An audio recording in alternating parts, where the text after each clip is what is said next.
I'm going to go ahead and call the meeting to order. Any public comments? No? All righty.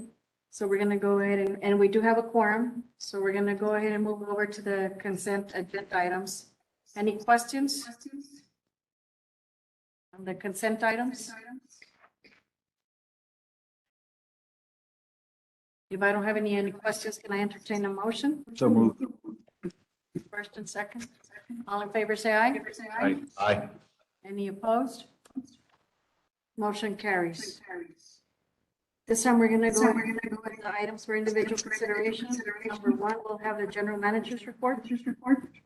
Madam Chair, members of the board, we've got the board calendar that's in the packet.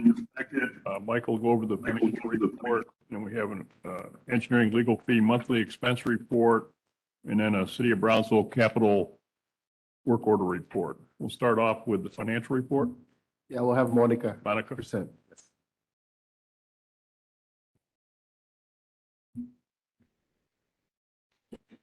Good afternoon, Madam Chair, members of the board. Monica Cavazos, Director of Finance.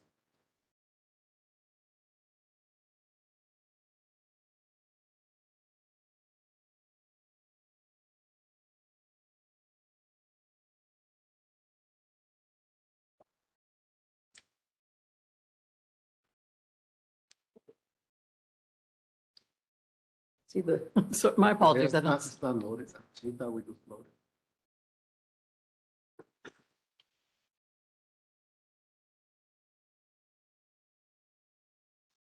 I know, my apologies. We didn't upload it, but we have it in the committee meetings from the Finance Committee, so I can open that one.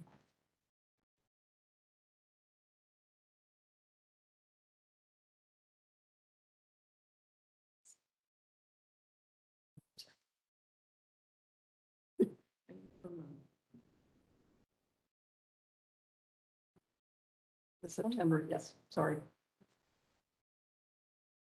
The monthly operating. Yes. Sorry about that. We will be looking at the year-to-date numbers on the far right column. We'll look first at the income statement. So we see that we had sales and service charges of $221,423,087.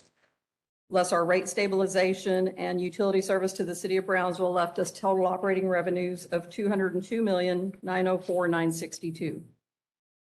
We have total operating expenses of $172,348,701, which leaves us operating income of $30,556,261.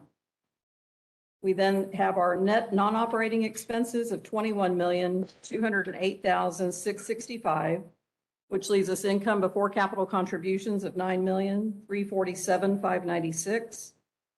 We then add the capital contributions of $3,785,118, gives us a change in net position for the month of $13,132,714. When added to the net position at the beginning of the year, we have $411,306,272. We have net position at the end of the period of $424,438,986. We did present the financials to the Finance Committee this last week, and the Finance Committee has requested some adjustments to the formatting of the presentations, and so we're working on that, and you will see a slightly different format next month to incorporate some of the requests that were made by the Finance Committee on this particular income statement format. Okay. They've asked to split out the base and fuel cost and show some other additional information. And so we'll make those changes going forward. I just wanted the Finance Committee to be aware that we will make those changes next month. And so then we move on to the flow of funds, our normal. We see that we have adjusted gross revenues on line 12 of $137,239,113. That's the basis for the 10% gross transfer to the city. We had total requirements of $91,310,715, which left us a balance available to surplus of $41,610,273. Net of the cash transfer to COB, net of their usage, left us balance available for transfers out of $32,204,487. So we did generate sufficient revenue to cover the following transfers. This operating subaccount for the fuel adjustment of 12,123,944. The CIP funding of 6,157,825 and commercial paper defeasance of 1,333,332. That totals 19,615,101, which left us a surplus year to date of 12,589,386. So very healthy surplus balance year to date. That's it on the financials. I don't know if there's any questions on the financials. No questions. Okay. No. So moving on to the next item is the legal fees. We do have, these numbers are as of the end of July. You did approve an amendment in August, and so you will see that reflected in the August reports. But this is the activity as of the end of July. So in your packets, you've got the information. The budget, the grand total budget is $1,525,746.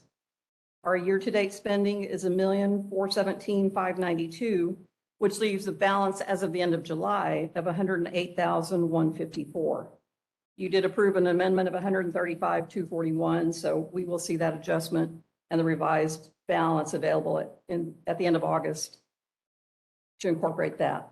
We did meet with local and special counsel after you all approved that amendment to review the revised budget amendment with them. They were both aware of the decisions that were made by you all in August. And so we did have the meeting with them to discuss the revised budget and the limits on the activity going forward for the rest of the fiscal year. And so they both were both aware of the new budget and proceeding accordingly.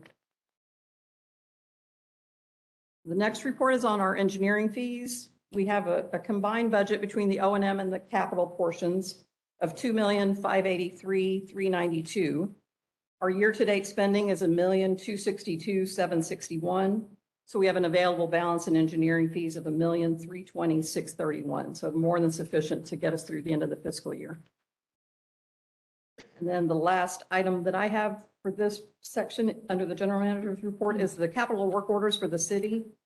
We've authorized $131,466 in work orders.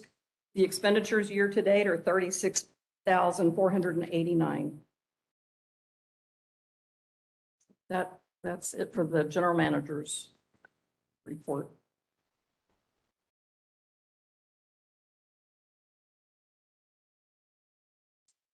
Any questions of the board? No, thank you, Monica. Thank you. I'm staying here for the next item. Alrighty. I'm sorry. So we're going to go ahead and go to the next item, which is the consideration and possible action on the Brownsville Public Utilities Board fiscal year 2023 proposed operations and maintenance and capital budgets. So we did have a board workshop on August the 29th where we presented the O&M budget, which totals $253,623,946. So this, we're showing just a one-page summary showing you that the proposed sources and uses of funds balance out to the $253,623,946. On September 7th, we had another board workshop to go over the capital improvement budget. The capital budget totals $92,133,995 for fiscal year 2023. That includes carryover and new monies for projects in 2023. So we did reach out to the board to see if there were any additional questions on either of the two budgets that were presented. And not having received any additional questions, I don't know if there's any additional questions at this time. If there's not, then we can proceed with the recommended action. Questions from the board? No? Okay. Okay. So BPUB staff recommends approval of the BPUB fiscal year 2023 proposed O&M and CIP budgets. So we don't have any questions. If I can go ahead and entertain a motion. to So moved. Second. Second, all in favor, say aye. Aye. Aye. Any opposed? Motion carries.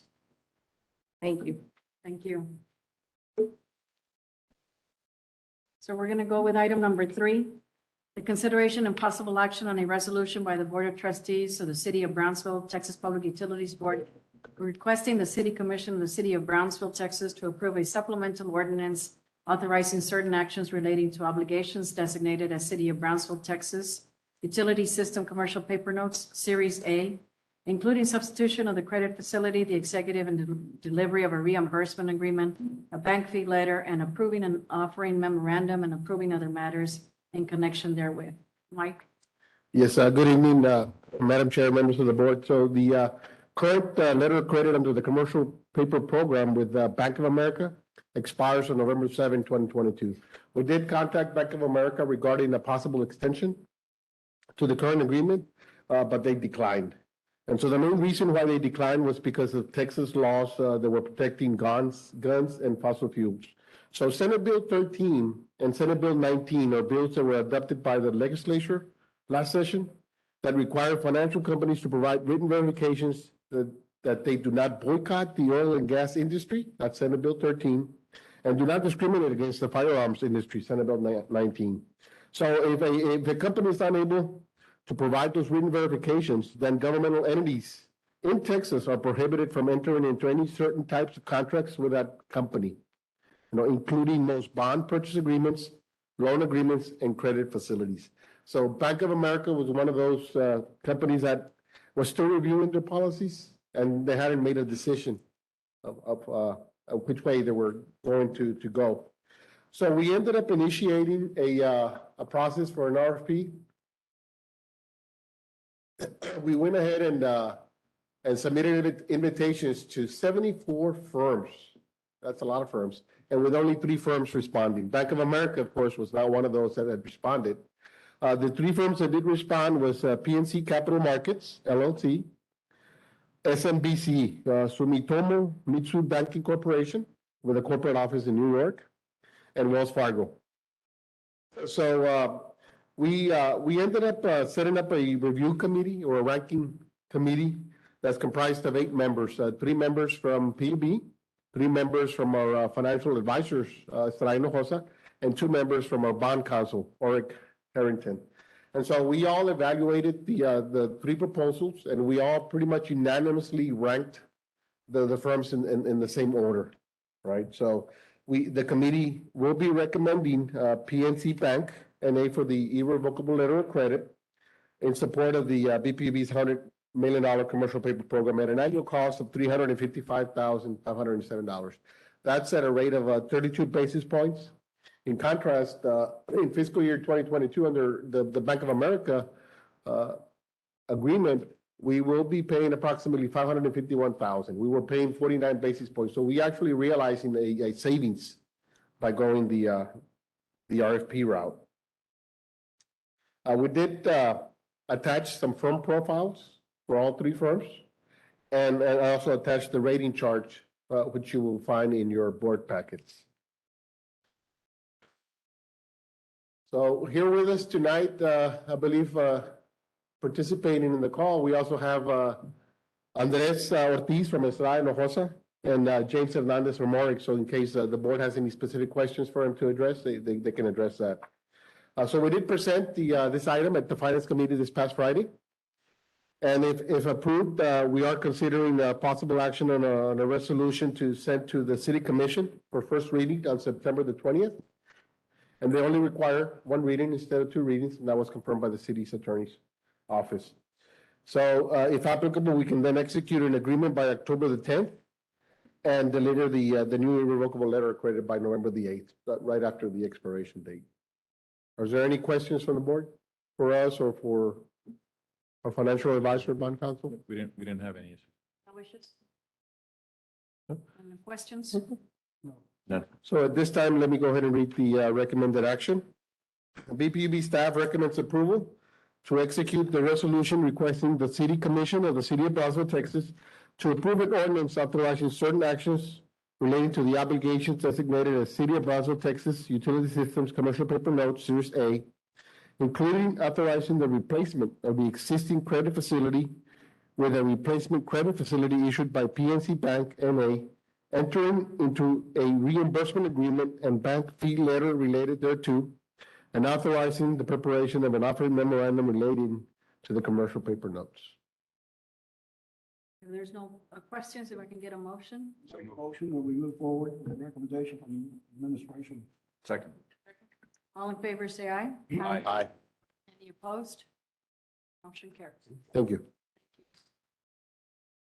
We're going to move over to item number 4, the consideration and possible action on awarding the contract for vendor for AMI services pursuant to request for proposals P014-22 for the equipment, software integration, and installation of a comprehensive advanced metering infrastructure project. Madam Chairman, members of the board, we brought before you tonight the two finalists. They're both great vendors. The first presenter will be Landis and Gear, and the second presenter will be Aclara. I'm sorry.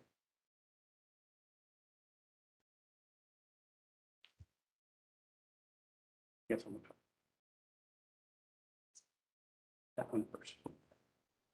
So we'll have the Landis and Gear stay in, begin their presentation, and then Aclara will leave, and then they'll switch places. The hope is that they can answer the board's questions. As per our workshop, the board specifically asked them to focus on budget, supply chain issues, timing, any concerns that there might be as far as being able to get the project done as presented. So they'll focus on that, and then, of course, they'll explain why they feel that they're the best choice. So we'll go ahead and begin. And at any time, if you have questions, please feel free to ask.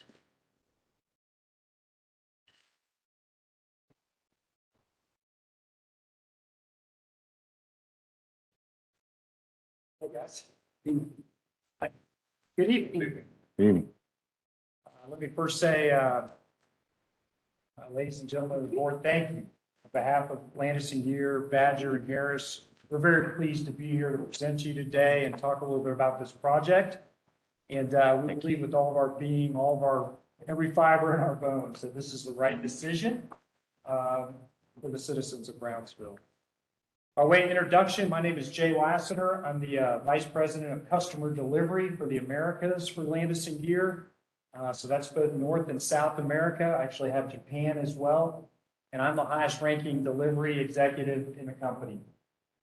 So I'm here to answer any questions you have and hopefully convey the confidence we have in what we do every day to you.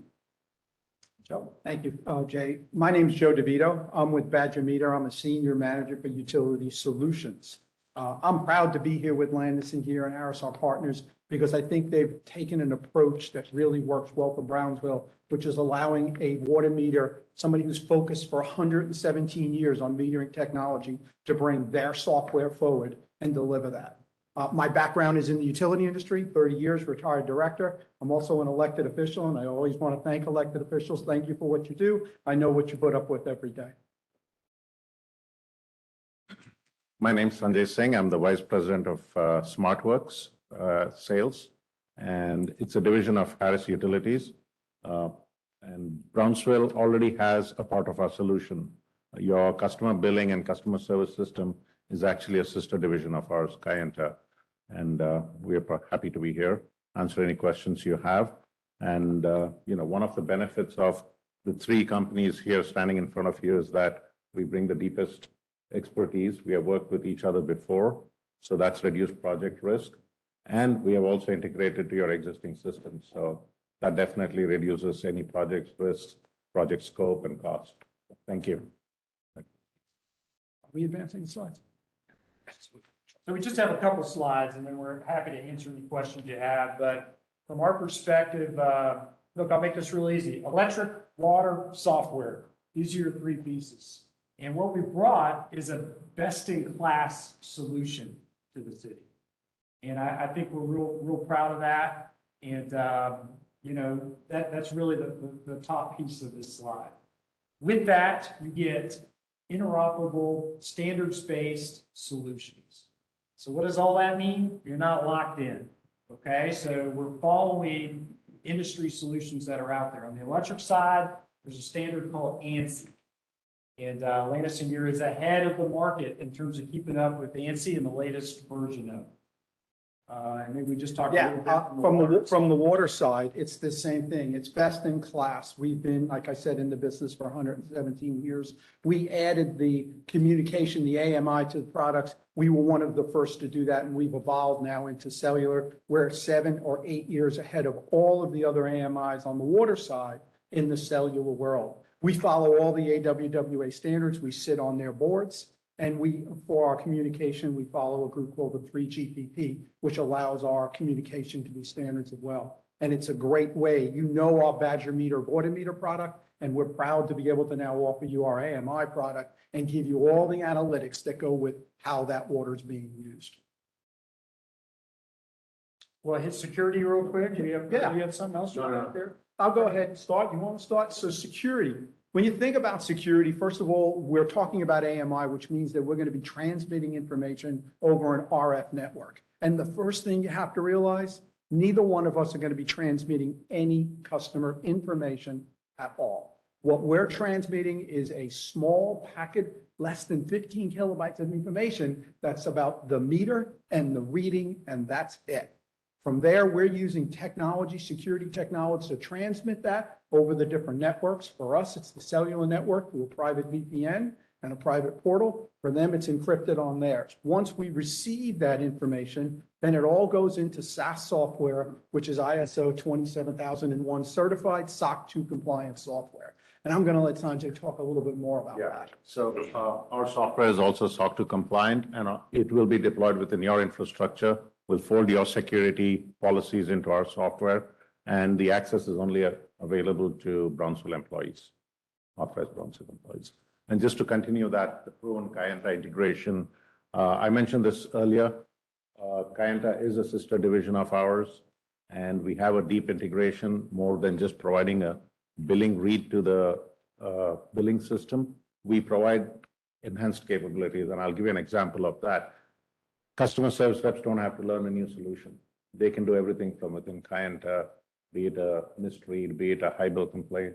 They'll be able to address all of that because of the deep integration that we provide. All the information will be at their fingertips without them having to go to a different system.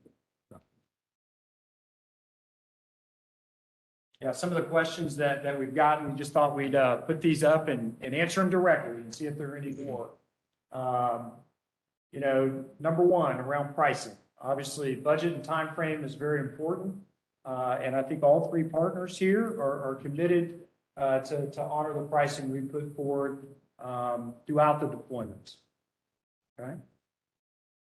Secondly, in terms of lead times, I think this is a great questions. Question 2 and 3 kind of go together in terms of what we may anticipate in terms of product challenges. Anybody watching the news or, supply chain's tough these days. I'm not going to sit here and tell you it's not, because it is. But we've mitigated these risks by planning on this project well in advance.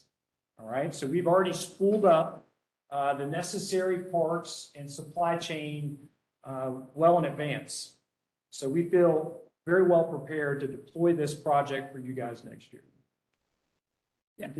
From Badger Meter's perspective on the supply chain issues, again, we're not going to tell you there aren't issues, there are, but I think we're ahead of the curve. And one of the reasons we're ahead of the curve from some of the other meter technologies is our CEO comes from the logistic world. He's only our 6th CEO in 117 years. He's been with us for a number of years. He realized that this was an issue from the beginning, and he put things in place. So we're committing to Brownsville that we're going to have our solution from the hardware and the endpoint side in 24-week deliveries for the entire length of the contract. And just to continue that for number 4, basically commitment to satisfy the scope. Our project managers will be reporting into the LNG project managers. So it'll be one project manager that the city will be interacting with. We have done this before multiple times, and we have been on schedule and target. And then just continuing on number 5, our solution, the meter data management solution, does not store any customer data. That's the short answer. Like I said before, it is only accessible to authorized utility employees. The only information we get from the billing system is a meter and a location, and we provide the reads back for billing. That's pretty much about it. So we don't store any customer information. Again, from the Badger Meter staffing perspective, we'll be working again with the project management from LNG. We have a project manager on our side as well that'll be handling and giving you all the updates on delivery schedule and what's happening throughout to make sure we stagger the deliveries to meet your needs and that you don't have products sitting and waiting to be installed, but you get the product when you need it so that you can have a systematic install on that aspect. Yeah, and from our perspective, we've already earmarked a project manager, planning for success, not trying to be presumptuous, that has experience in Texas doing electric, water, MDM deployments. So again, feel like we're ready to be successful. And with that, we have one more slide, but we realize it's not about the slide. For us, we talk a lot about partnership. And I think a lot of times that gets used as a punchline. For us, it's part of our culture. And, I feel like in large part, we've been asked to come here today so you can see some faces that are accountable. Here are the three faces, okay, for each respective piece. And again, appreciate your time. Welcome to take any additional questions you have. The other thing about the partnership, we found it seems so good to look at this partnership, but yet separating a little bit and having the best in class for electric and the best in class for water, instead of one of us trying to do almost there if we did it under one umbrella. And that's why this partnership is going to be something that other municipalities and other utilities are going to be looking at after you deploy this. So any questions whatsoever? And to add to that, the best-in-class meter data management solution that actually supports both electric and water, unlike some other solutions that are more electric-centric. We have been from day one building an electric and water solution. That's why we work with our partners. Any questions? We can answer them. Madam Chair, I have questions. Tell us a little bit about your current relationship with PB. You don't have a current relationship with CB? I can speak to that from a Harris perspective. So your customer service and billing system is provided by a vendor called Kayenta, and Kayenta is a sister division under Harris Utilities to us. So we with SmartWorks, we provide the meter data management system, which gets the data from the meters, from metering system, and we provide the billing to Kayenta. So Kayenta is a sister division. That's the system that Brownsville currently has. I think that would be, I'm sure you're going to say yes, an advantage. It is definitely an advantage because like I mentioned before, it's a proven integration. Software is all about integration and passing information back and forth. We have done it multiple times. Our teams work together because we are sister divisions. We collaborate very closely on future product roadmap items. Features that they build, we will work towards incorporating them too. Just a second question, your project manager. You know this is a big project, it's going to be a long project. Your project manager is going to be almost relocate to Brownsville or work remotely or? It'll be a combination. It'll be a- They'll be here as needed, okay? We don't physically move them here full time, but they'll be here as often as we need them to. Thank you. Existing relationships, again, Badger Meter has an existing relationship with Brownsville. You currently use on metrology, the meter side.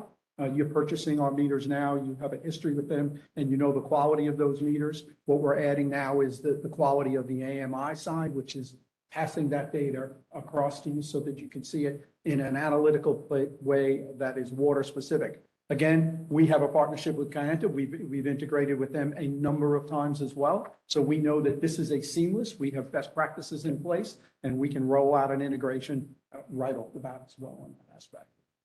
For the record, you're using Lansing here in the left side. Okay, so all three established members. Yeah. Okay, today. Questions?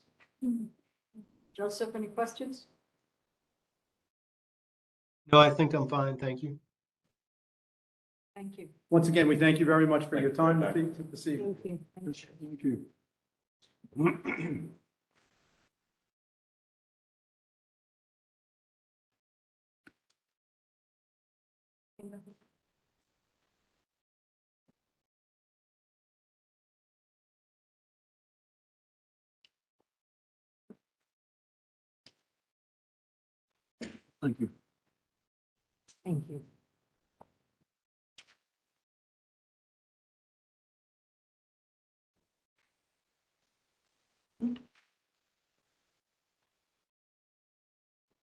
Okay, well, the second presenter will be Aclara Technologies.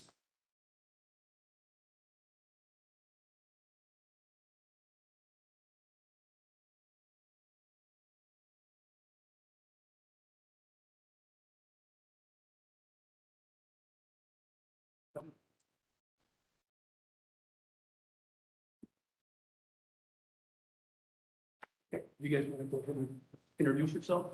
Sure. Good afternoon, Madam President and the members of the board. My name is Sean Sarin. I'm Clara's Regional Sales Director. With me, I have Terry Van Olst from Clara as well. Yeah, you guys can step close. Oh, I'm sorry. Yeah. So with me, I have Terry Van Olst as well. Split it up a little bit. I'll figure that out. He's the product manager. Terry, do you want to introduce? Yeah, good afternoon. Yeah, my name is Terry Van Olst. I'm Director of AMI Product Management, responsible for all the AMI communications, RF communications for our solutions across the board for water, gas, and electric solutions. All right. Thank you. Should we get started?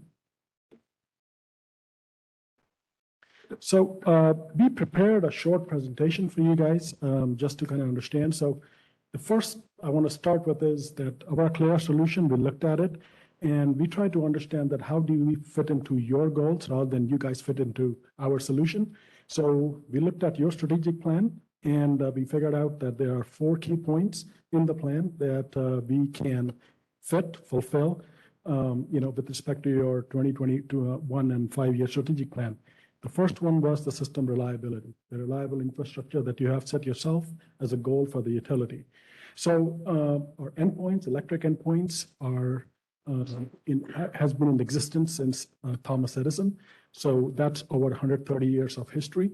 We have the system that is operational, the way we have proposed here at multiple utilities, not just in Texas, but throughout the country. We'll touch upon that in a little bit, our references and customers. We have lots of data. We have presented some leaflets on our mean time between failure, what typically we should expect. It is less than 1% in the range of 5th to 0.15% failure rate that we expect in a meter. From the technology and innovation side, I want to stress that we are a single solution platform. We don't have multiple vendors. We don't have multiple softwares. We don't have multiple AMI system integrated under one solution. It is 100% a Clara solution from start to finish. So if there is a problem, if there is an issue, then you have one company to look for solutions and answers. The platform is built to not just support for your AMI needs, which is what we understand is the need of the hour, but in looking ahead in the future, right? I mean, there are things you may look to expand beyond the AMI. I can just share a little bit about that too in just a second. So we are designed to support that. Customer community engagement. All of the data, the leak detection data from the meter data that you want to share with your customers, all of that is shared again under one software, one umbrella that helps you streamline your utility operation with a single system. And finally, a process improvement, which is, as I said, our complete solution is based on single throat to choke approach. You have one throat, which is ours for any problems. That includes supply chain, that includes pricing, that includes scheduling. It is our responsibility to come and answer to those questions. We are not going to point to anybody else to get those answers for you. And we've done that specifically because the recent supply chain environment has taught us that having a fragmented solution gives people an out or ways to point fingers at different vendors.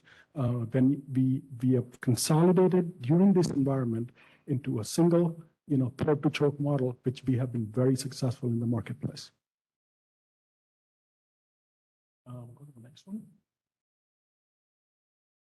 So I wanted to point out that we are just not an AMI company.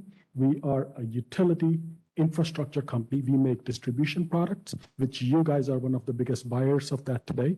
We sell that under Hubbell umbrella, which is our parent company. We sell AMI systems. We sell distribution automation systems, all that being sold by a single company. That's the advantage that you get going with the Clara, is that we can serve all of these applications under one cloud.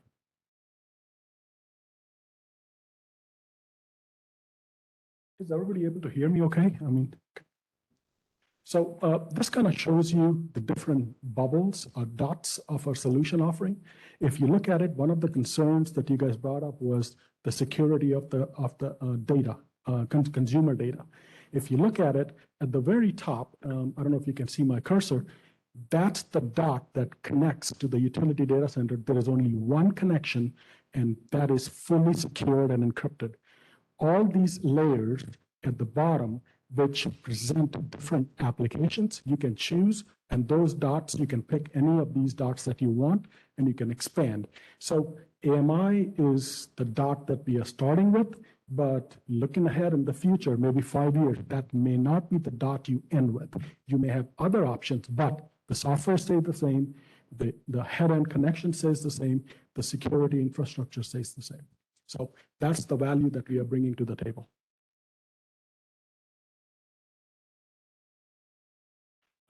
This is another breakout of the same dots. Where do they fit in the utility plan? You have electric, water. We offer gas solutions as well, but we didn't cover that today. But you have all of those dots that are shown being fit across different parts of utility. Today, we are talking about AMI, but that is not, as I said, I mean, the conversation can expand to other applications in the future. Staff report here. With the solution, we have it's a licensed RF band. So you're not dealing with the communications, dealing with the public open license-free band. So less chance of interference or in the communications, very high reliability. And with the capability for these multiple applications as your needs desire down the road for expansion or additional grid performance and control. That's a very good point, Terry. We don't rely on the cellular providers to provide any component. We don't rely on unlicensed frequency to provide your reliability. It is all licensed real estate that City of Brownsville Public Utility Board will own. We will help you guys apply the licenses from FCC for this infrastructure. That will be your license to keep for the 20 years life of the product.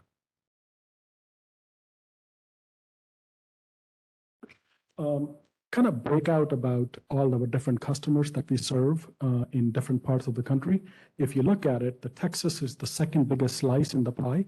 California obviously is the biggest one, but Texas is a big state for us. This exact solution that we have proposed today is being served in Texas and other parts of the country. You can see the map in all 50 states. I'm going to go one more level deeper. Kind of shows you your neighbors that have this system. Magic Valley, they have our system over 2 decades.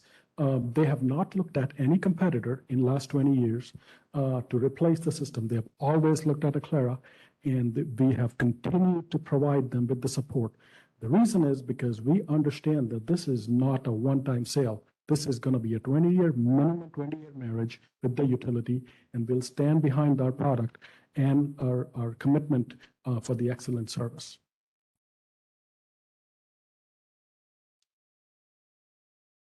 This is some of the, utilities kind of broken out a little bit more. Austin Water is the newest one.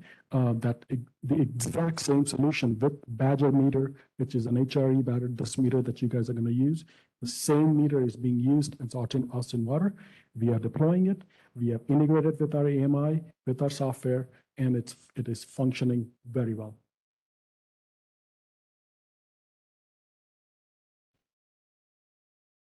One of the things I wanted to cover real quick was, obviously you guys need to be, financially responsible when it comes to the BPUB dollars. We are showing you a couple of examples of past AMI deployments and what has that resulted in terms of dollar savings. So the left one is Fernandez Electric Cooperative, which is based out of Johnson City in the state of Texas. The shows that if they would not have used our system or converted that to the RF AMI system, what would have been their CapEx expense? The red line is flattening of those CapEx expenses as you go. So it was a 4-year deployment. So it takes 4 years to deploy. So the first 4 years you see a rise in the CapEx, but then it starts flattening out. On the left-hand side, you see the parameters that are used to calculate into that model. The challenge there is Pernalis is growing at a 5% annual growth rate. So they have a lot of new members coming on. They have to fund that growth. They have to buy the meters. They have to buy, new system. Even under that environment, we are very competitive, the system that we are posed. On the right-hand side, that's a city in Northern California, actually a city of Dudley, we couldn't spell in writing. They had a different problem. They had a problem where they had a lot of theft and system loss. They had about a 1% theft known in the system.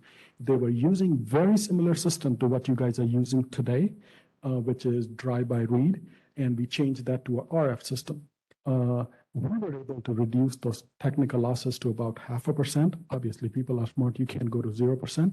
But with that reduction, because we get immediate alerts when there is a theft, tamper, or a leak in the system. You don't have to wait till the end of the month to get those alerts. You get those alerts when they happen on the same day.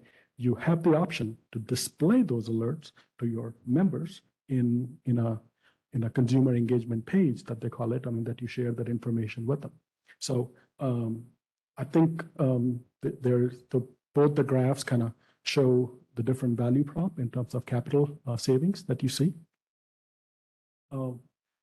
Now, sometimes it's not just about dollars and cents. Sometimes it's about saving lives, improving customer satisfaction. On the left-hand side is a DTE electric graph where they have paired the AMI system with different components that we talked about that we offer, and they were able to reduce the consumer interruption by 7 minutes. So the average interruption that they recorded, they were able to reduce it by 7 minutes. Again, improving customer satisfaction, improving the reliability. Second piece on the right that I'm about to show is it's about 1.5 minute video that shows our next generation sensor platform. Again, that is beyond AMI solution that we are talking about, and how it can help potentially save lives, prevent wildfires, help you gain awareness into the system. So if that's okay, can I just play that for you guys?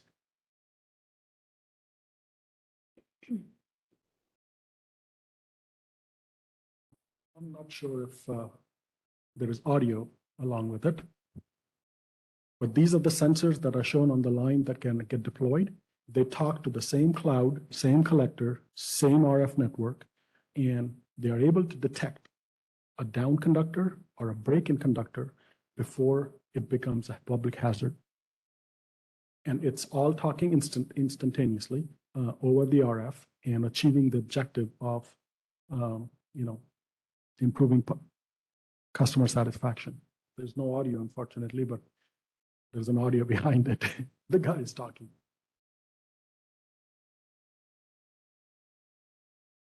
So in this case, what would happen is a notification would be provided to the utility center, control center of the pole falling, or if a conductor came down, notification of that conductor coming down to avoid any public safety issues. It would happen, and all that communications would happen over the same AMI communications network. No additional network infrastructure needed to be able to support this capability. So the picture that I showed you initially, the different dots, this will be a different dot that you deploy under the same network and infrastructure.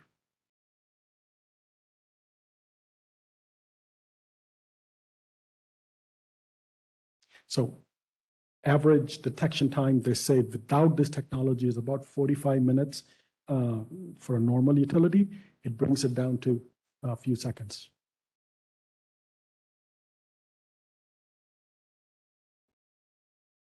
So I wanted to point out real quick that we have over 20 years of experience in this space. Network of choice, as Terry was saying, it's a 450 megahertz licensed network. It's a simple, reliable infrastructure that fits within your strategic objectives. The AMI, distribution automation, load control, multiple dots are supported within the same cloud. And we have over 1,000 utilities that are our customers, and we are very proud to support them year over year.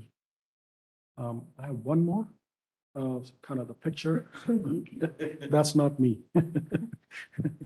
So as I said, our model is single throat to choke.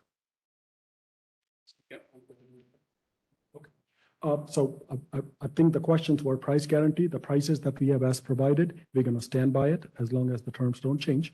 It's a 2-year deployment. We can be willing to stand up and give that in writing.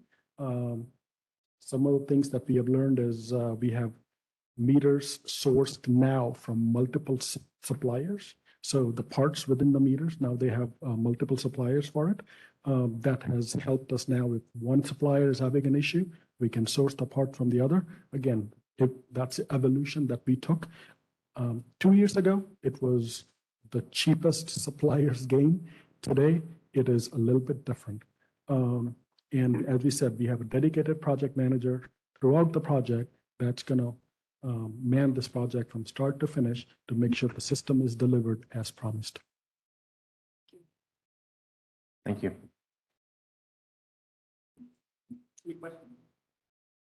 Any questions? Bill here. Very good. Thank you. Joseph, any questions? Yeah, during your presentation, you mentioned a 4-year deployment. And just wanted to make sure we were actually talking about a 2-year deployment. Was it 4-year or 2-year deployment? So the 4-year was an example that we used for that specific utility to calculate the ROI. Yours is 2. We have not done your example, but if you'd like to, we'll be more than happy to do with the 2-year deployment. That was for a 4-year. That's what they chose. Got it? To answer Doctor's question directly, both companies have proposed a 2-year implementation. We've kind of budgeted for 3, hoping to get it done in 2, but I would rather tell you 3 and get it done in 2 than 2 and get it done in 3. And the reason we're doing that is because we have to look at our internal issues as far as the people who are going to run these systems and supply chain issues and so forth. Any other questions? No. I'm good. Okay, thank you, gentlemen. Thank you. Thank you. I guess to finish up. Can't read. This is an action item. The board can either take action or choose to table if you need further information. QB staff recommends awarding the contract to the vendor whose proposal is determined to be the most advantageous to PUB, considering relative importance of price and the other evaluation factors included in the RFP, and the authorization for the general manager and CEO to negotiate a contract or services with the selected firms for board approval at a later meeting. In other words, we would bring the contracts back to you to be approved at a later meeting. Staff did have a recommendation. We do believe that they're both 2 excellent choices. Staff recommendation was LNG. Any questions from the board? No. So at this time, you need a motion to allow The general manager to negotiate to contract. negotiate the contract. But we need to make the recommendation of which one or leave. What I was asking, Yeah, do we? okay. Staff, in your conversations over the last, I guess, since we last had the workshop, has anything changed? Or is there anything, I guess, still being looked at or any discussion that's ongoing that could potentially change your recommendation? No, everything has remained the same. Everybody's out, right? Both vendors are gone? Oh, okay, thank you. They're both. John, is there anything? No, I think we're good. We didn't want to put the board on a spot tonight when we interview firms. Normally, sometimes the board would like to consider, the presentation or come back at a next meeting or a special meeting. So that's why it's Yeah, certainly up to the board. If you want a little more time, it's fine. I prefer a little more time, but that's just me. Just a little bit to kind of look at compare. I'm talking about choosing between these, not deciding yes or no. That's just me. If the majority says they're ready to go, I'm happy to go ahead as well. Was there any downside, Eddie, waiting, either 2 weeks or till the next board meeting before making that final? No, sir. In all honesty, it's a big decision. We understand that. It's been a long process. One more month. I don't see any harm. We want to be sure that you're comfortable with your decision. How soon does it have to be done? I'm sorry? How soon does it have to be done? How soon would the action item have to be put on the agenda? I think is. Oh, we would basically put the exact same item back on the agenda and you all could make a recommendation next month. Does this delay the project? Are Are we it's my kicking it only back a fear. month now? In total, no, to be honest. I don't want to, 1 month isn't going to hurt anything.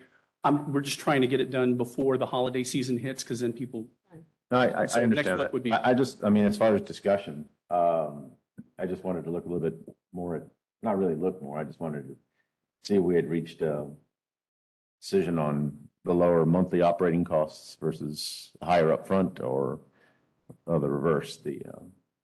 I don't know if I have an answer exactly for that. I mean, it's a big difference in the, pardon the term. and in either case, we would negotiate with them to hopefully get some of that lowered. Right, yeah. I mean, this is a significant difference between the annual O&M, sorry, 280K versus 45K versus the upfront capital expenditures. Right, one's cheaper upfront Yeah. and then the other is more expensive. And On the those conversations can't be had until, or we won't know that number until after the vendor is selected, or are those conversations that can be had in the next 2 weeks prior to the final decision? I'll ask for a little advice from Diane, but my understanding is we have to go with what they presented. In other words, they submitted, we call them bids or proposals. They submitted proposals, so we have to go with the numbers that they've proposed. Now, once we choose a vendor, we can then negotiate with that vendor. And that's part of the reason that we hired eSources. They've done 200 of these, so they're pretty good at squeezing. Yeah, if we're not able to come to terms with whoever the board selects, then we can go on to the second Okay. firm. Correct. One other question. Selecting a vendor at this time. We don't I wanna have- Make sure that we they don't- understand. No, we don't No. have to. We could put it off until the next. No, but they're asking us to. I mean, either postpone it or we make that decision now. Right? I just wanna make Right, sure that we're- it's, yeah. If, Whatever the I mean, wish. if we agree by majority or unanimously to go with one company right now, that authorizes you all to go forward and negotiate. Right, With bring, that. bring that back to the board, right. Correct. That, So are we doing an action item tonight or not? It's totally up to the board. Yes, but. We would need to either us action, To negotiate a contract for services for the particular vendor or table. table. for the next meeting. Right. Correct. So did the board understand?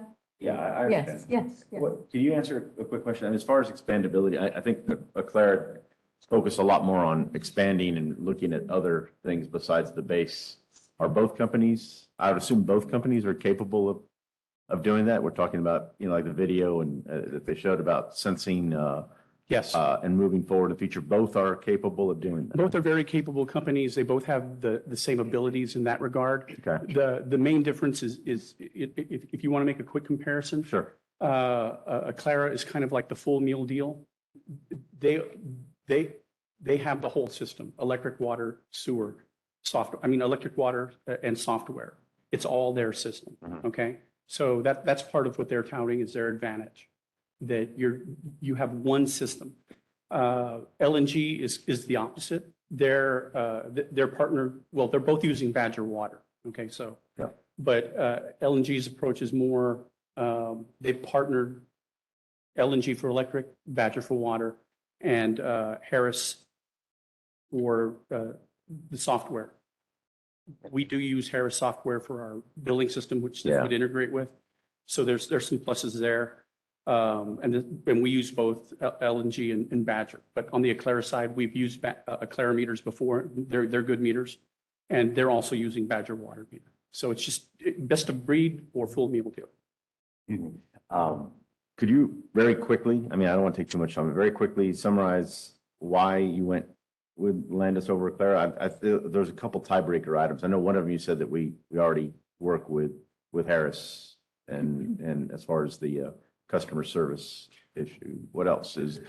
I think on the electric side and on the software side, the IT staff and the electric staff were a little more familiar with Harris and with LNG. And their feeling was, though they're both good, they like the technology aspect, just the direction in which LNG was going. And again, for some of the reasons that you pointed out, the sensors. Yeah. And those are more built to standards that are out in the industry. And it's more open-ended, let's put it that way. Okay.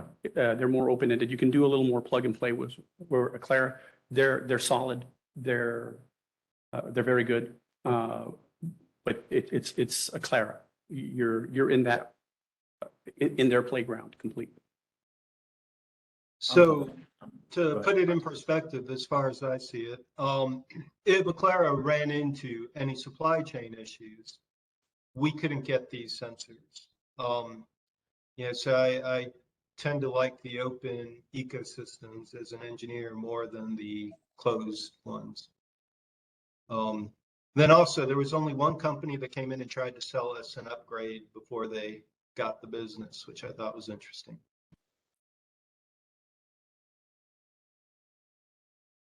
Okay.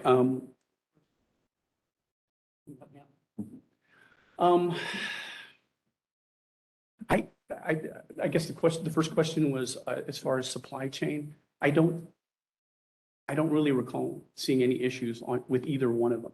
To be fair. But as we've said, and as we've also experienced with other clients that we have in the utility industry, as well as just vendors that we work with, what we see oftentimes is they're going to assure you that everything's fine until it's not. But I think we're all in that boat, and especially you being a utility company that has to deal with that every day. But yeah, we do work with both of these vendors in other places, so we are aware if there are any issues in other places, and we are not aware of any issues with supply chain at this time. And one of the questions that I asked Nicole earlier is they've done over 200 AMI projects.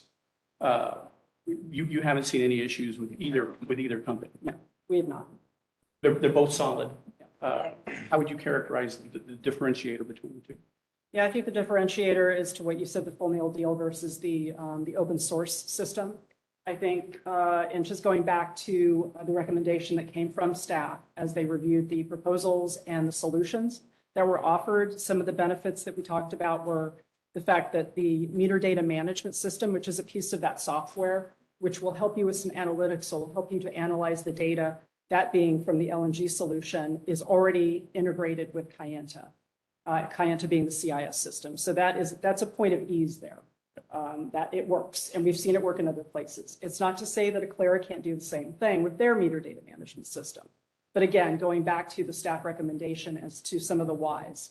I think also to the point of the future proofing, that open source system on the LNG side will give you opportunity to use equipment and sensors and many other things on your network for the utility that is not specifically an Aclara product.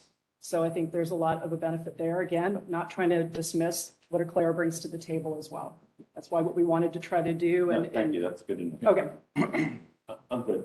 I'm good to move now. if y'all- All right, So what, ready for a motion? are we Sure. ready for the motion? What? To authorize for him to negotiate contract for services or? Yeah. Mhm. Now, I'll make a motion to go ahead and proceed with staff's recommendation and authorize DPB staff to enter into contract negotiations with Landis, LNG, right? I keep saying LNG, but that means something else. That's my motion. All right, second. I'll second that motion. All in favor, say aye. Aye. Any opposed? The motion carries. Great, thank you.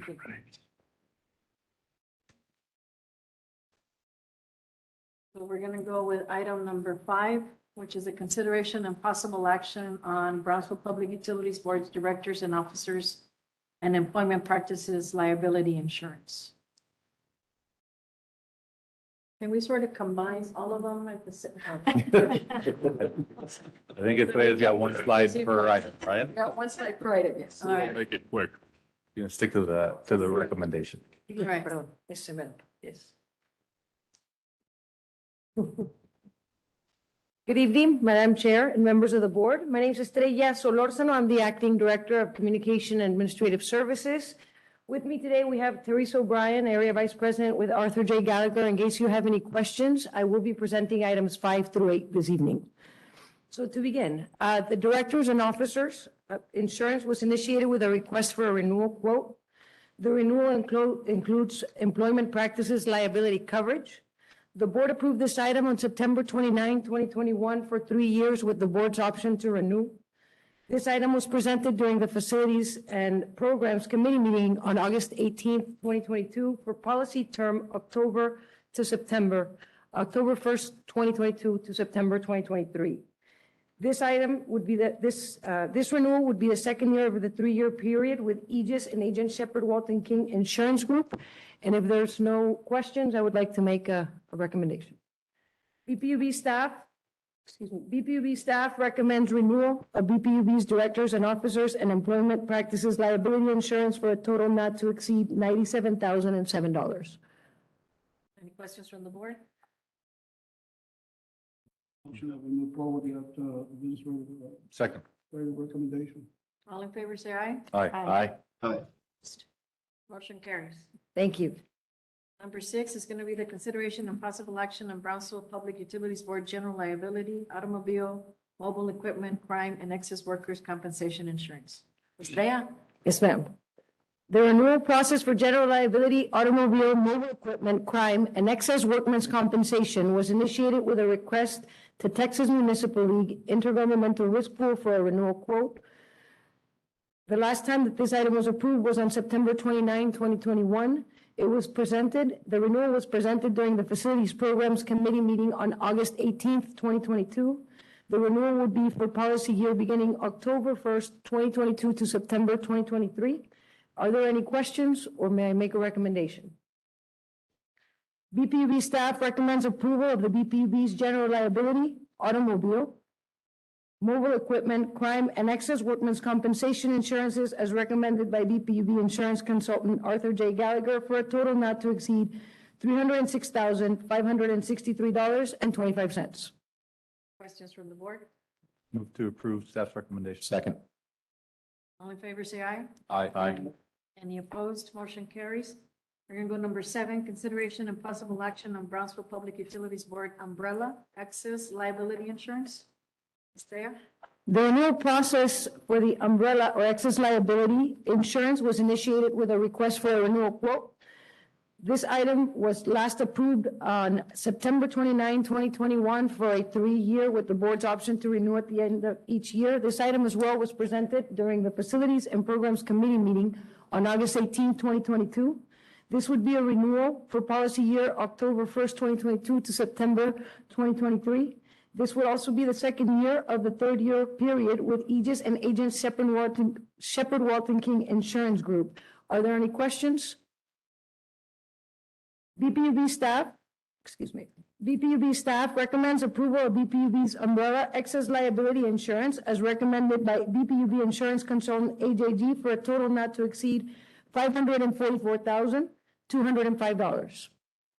Questions from the board? Move to approve as recommended by staff. Second.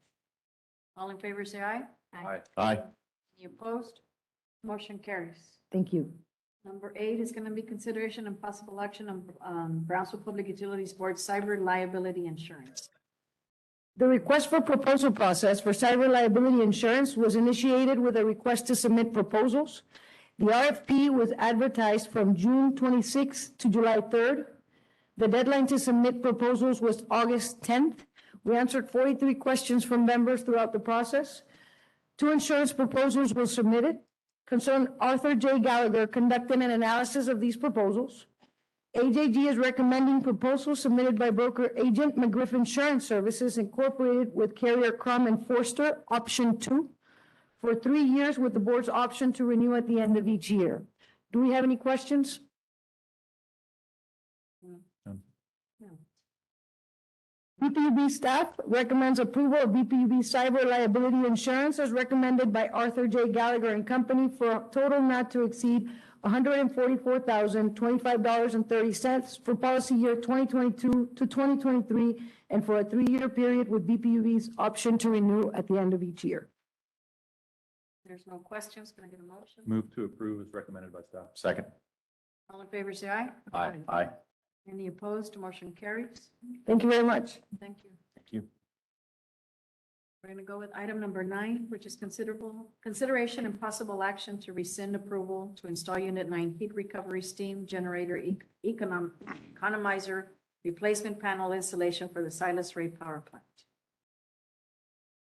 Good evening, Madam Chair, members of the board. I'm here to present the next two items, item number 9 and item number 10. They kind of go hand in hand with each other.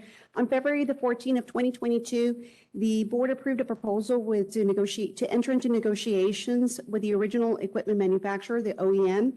And since then, we were unable to come into contractual terms. We learned on April 24th that HDI, the person who was awarded to enter into contractual negotiations, filed a voluntary petition for relief under Chapter 11 in their U.S.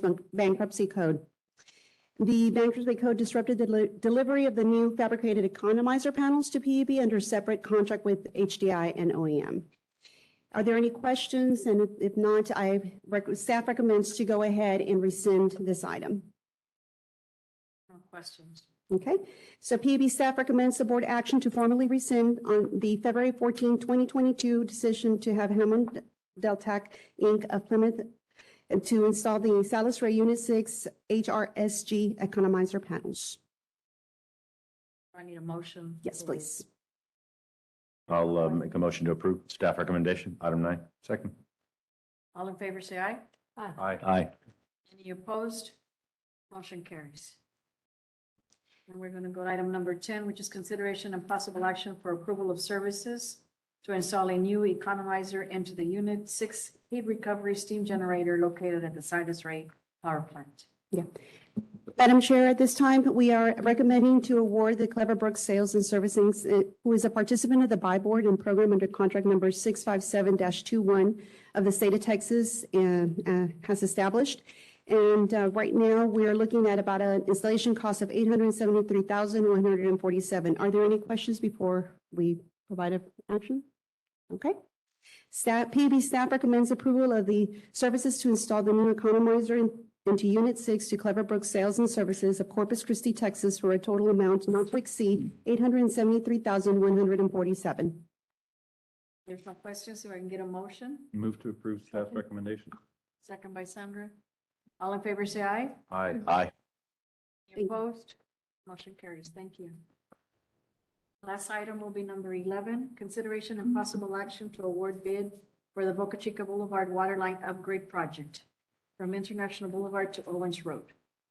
Good afternoon, Madam Chair, members of the board. My name is Marie Leal, and I am the Director of Special Projects and Water Wastewater Engineering, Planning and Operations. The Boca Chica Boulevard Waterline Upgrade Project consists of the construction of a 16-inch waterline main from Boca Chica Boulevard at Four Corners to Owens Road. The project will form a future loop with the new southmost elevated storage tank to provide optimum water pressures and better services to the customers on the east side of Brownsville. On July 11th of 2022, the BPB board approved the purchase of the waterline materials only in order to avoid delays in the deliveries and to bid out the construction of the project separately. On August 11th of 2022, the BPB Purchasing Department opened up bids for the Boca Chica Boulevard Waterline Upgrade Project, and invitation to bid was advertised in the Brownsville Herald and posted on our website, and it also went out to 12 vendors. One vendor responded as follows, and it was Peterson Construction with the amount of $878,575. The recommended action by staff is to recommend approval of the bid award for the Boca Chica Boulevard Waterline Upgrade Project from International Boulevard to Owens Road to Peterson Construction, Inc. out of Los Fresnos, Texas, for a total amount not to exceed $878,575. Any questions from the board? No, maybe I can entertain a motion. Move to award bid as recommended by staff. Second it. All in favor, say aye. Aye. Any opposed? I'll be abstaining, Madam Chair. The motion carries. Thank you. Thank you.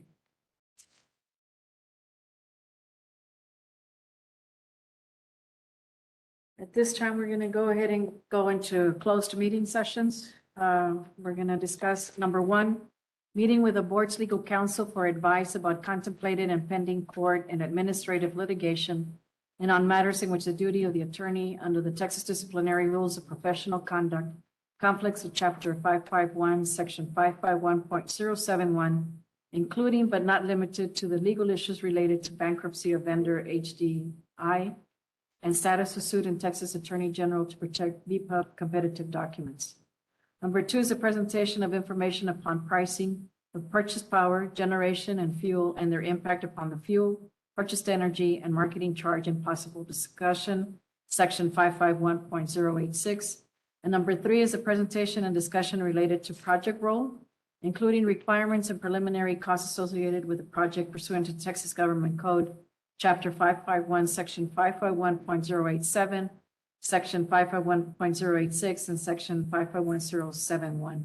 If I can get a motion to go into closed meeting? So moved. Second. All in favor, say aye. Aye. Any opposed, motion carries.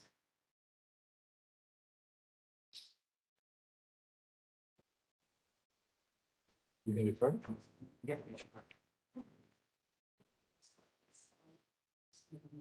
Yeah.